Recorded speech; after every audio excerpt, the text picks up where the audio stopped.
তো প্রথমেই বলে রাখি, আজকের ভিডিওটা কোনো ওয়ার্কআউটের ভিডিও হতে যাচ্ছে না। তো আজকের ভিডিওটা তাদের জন্যই যারা আজ নয় কাল এই কথা ভেবেই বছরের পর বছর পার করে দিচ্ছ। আজকে তাদেরকেই ডেডিকেট করে কিছু কথা বলবো যারা আজ নয় কাল বলে বছর পার করে দেয়। ভিডিওটি শেষ পর্যন্ত দেখার অনুরোধ রইল। তো চলো শুরু করি।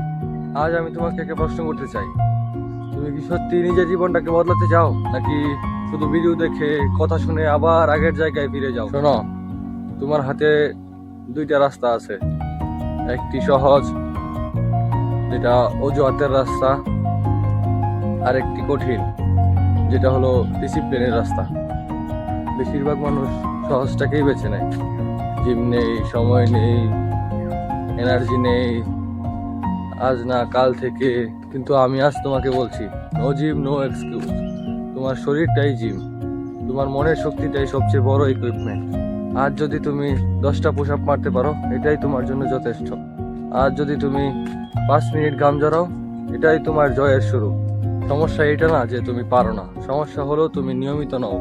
মোটিভেশন আসবে যাবে, কিন্তু তুমি যদি ডিসিপ্লিন থাকো, তোমার ফল আসবেই ইনশাল্লাহ। একদিন ওয়ার্কআউট করলে কিছু হবে না, এক সপ্তাহ ওয়ার্কআউট করলে হয়তো মানুষ দেখবে, কিন্তু 3 মাস পর তুমি আয়নায় তাকিয়ে নিজেই চমকে যাবে। আর জানো সবচেয়ে সুন্দর ব্যাপারটা কি? ওই সময় যারা তোমাকে নিয়ে হাসতো, তারাই বলবে যে ভাই তুই এত চেঞ্জ করলি কিভাবে। কিন্তু তখন তুমি ব্যাখ্যা দেবে না, কারণ ফলাফল নিজেই কথা বলবে।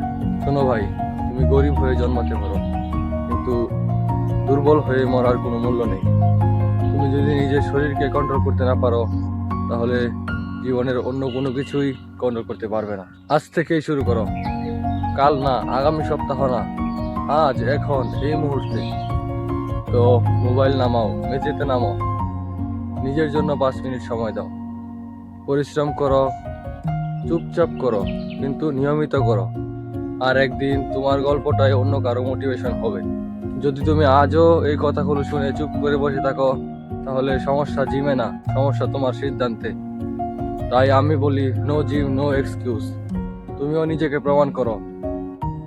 আর আজকের মতো এইটুকুই, দেখা হচ্ছে নেক্সট ভিডিওতে। ততক্ষণের জন্য আল্লাহ হাফেজ।